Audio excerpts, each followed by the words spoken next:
Assalamualaikum warahmatullahi wabarakatuh. Sahabat semua, hari ini kita akan membahas sebuah peristiwa yang kembali mengetuk hati kita semua, banjir besar yang melanda Cilengsi, Jawa Barat. Peristiwa ini bukan hanya soal meluapnya air, tetapi tentang bagaimana ratusan keluarga harus berjuang melewati malam yang penuh kecemasan, tentang bagaimana alam sedang memberi peringatan keras kepada kita.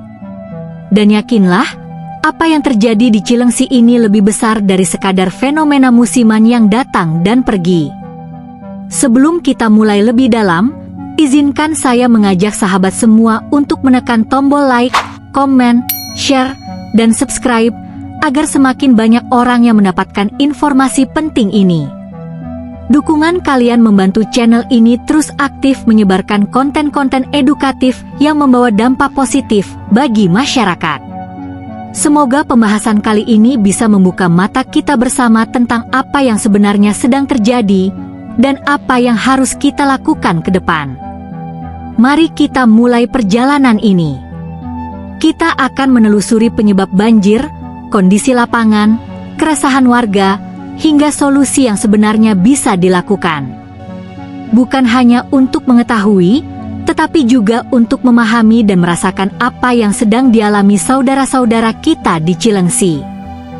Air tidak pernah datang tanpa tanda, dan Cilengsi sebenarnya sudah berkali-kali memberi sinyal bahwa wilayah ini berada dalam kondisi rawan. Curah hujan ekstrim yang turun dalam waktu singkat membuat volume air meningkat jauh lebih cepat daripada kemampuan sungai untuk menampung. Ketika air mulai meninggi, warga mulai sadar bahwa kali ini bukan hujan biasa. Ini adalah situasi yang jauh lebih besar daripada dugaan banyak orang. Kawasan pemukiman yang padat dan minim ruang resapan memperburuk keadaan. Beton di mana-mana membuat air tidak memiliki tempat untuk meresap, memaksa semuanya mengalir ke sungai. Disinilah masalah mulai terlihat jelas, sungai tidak lagi mampu menampung debit air yang naik drastis, menyebabkan luapan yang langsung menerjang jalan, rumah, dan fasilitas umum dalam waktu sangat singkat. Yang membuat situasi semakin kritis adalah minimnya peringatan dini yang bisa membantu warga bersiap. Banyak yang baru menyadari kondisi darurat ketika air sudah memasuki rumah setinggi lutut dan meningkat hanya dalam hitungan menit. Kepanikan pun tak terhindarkan. Dari sinilah kisah banjir besar itu dimulai. Sungai Cilengsi, yang dahulu menjadi sumber kehidupan masyarakat sekitar, kini berubah menjadi ancaman yang selalu menunggu waktu. Sedimentasi tebal telah mempersempit aliran sungai, membuat kapasitasnya jauh berkurang dari kondisi ideal. Di beberapa titik, endapan lumpur bahkan membuat sungai terlihat dangkal, seolah sungai itu sendiri tengah meminta pertolongan. Selain sedimentasi, tumpukan sampah juga menjadi masalah besar. Banyak bagian sungai yang tersumbat oleh plastik, kayu, dan limbah rumah tangga yang tidak terkelola. Ketika banjir datang, semua sampah ini ikut terseret arus sehingga aliran air semakin tidak stabil. Sampah menahan air seperti tembok, membuat luapan terjadi lebih cepat dan lebih besar daripada biasanya.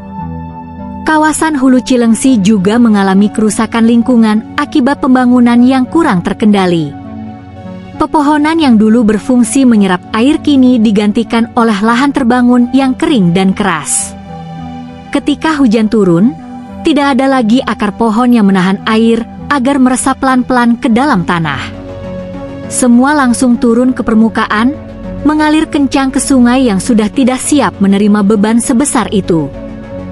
Bagi warga yang tinggal di bantaran sungai, malam itu adalah malam yang tidak akan pernah mereka lupakan. Hujan yang turun seolah tidak berhenti, dan ketika listrik padam, gelap menguasai seluruh lingkungan. Dalam gelap itulah, mereka mendengar suara air mengalir dengan sangat deras, pertanda bahwa sungai mulai meluap. Jantung berdegup kencang, dan rasa takut mulai merayap.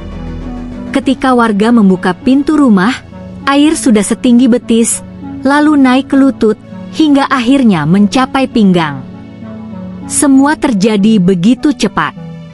Barang-barang berharga yang tidak sempat diselamatkan terendam atau hanyut.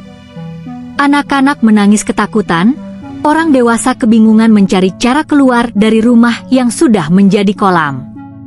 Di beberapa wilayah, warga terpaksa memanjat atap atau menunggu di lantai 2 sambil berharap bantuan segera datang.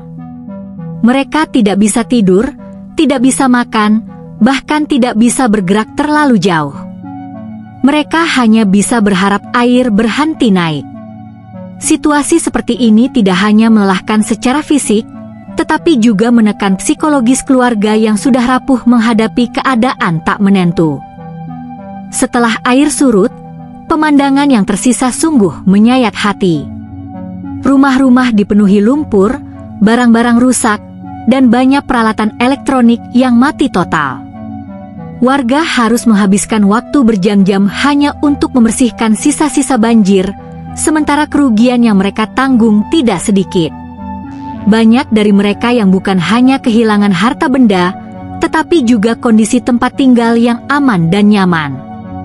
Para pedagang kecil mengalami kerugian yang lebih berat. Bahan makanan rusak, stok dagangan hilang, dan tempat usaha mereka dipenuhi lumpur. Untuk memulai lagi dari nol adalah tantangan besar, terutama bagi mereka yang tidak memiliki tabungan atau cadangan finansial.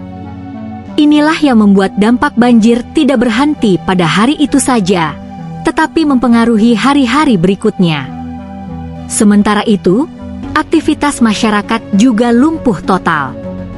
Jalan-jalan sulit dilalui, sekolah terpaksa ditutup, dan banyak pekerja tidak bisa pergi ke tempat kerja. Ekonomi lokal berhenti bergerak. Warga merasa seperti kehilangan arah dan semangat. Luka materi bisa diperbaiki, tetapi luka emosional yang mereka rasakan jauh lebih dalam. Setelah banjir, berbagai pihak mulai bergerak untuk memberikan tanggapan. Pemerintah daerah mulai mendata kerusakan, menurunkan tim untuk membersihkan sungai, dan menyalurkan bantuan sementara. Meski masih banyak kekurangan, langkah-langkah ini menjadi awal dari proses pemulihan yang sangat penting. Namun, warga berharap bukan hanya bantuan darurat, tetapi solusi jangka panjang yang benar-benar mencegah banjir serupa. Di tingkat provinsi dan nasional, muncul dorongan untuk memperbaiki tata kelola Sungai Cilengsi Cikeas secara menyeluruh.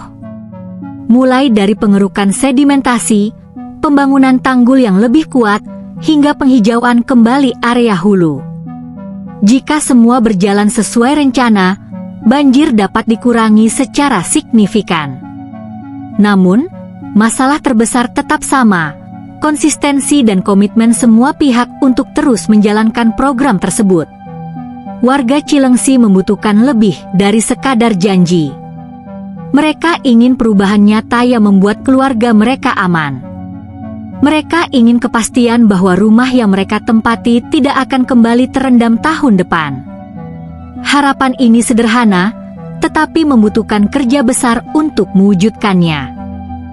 Banjir Cilengsi bukan hanya catatan bencana, tetapi cermin besar yang menunjukkan kondisi lingkungan, tata kota, dan kesadaran masyarakat kita.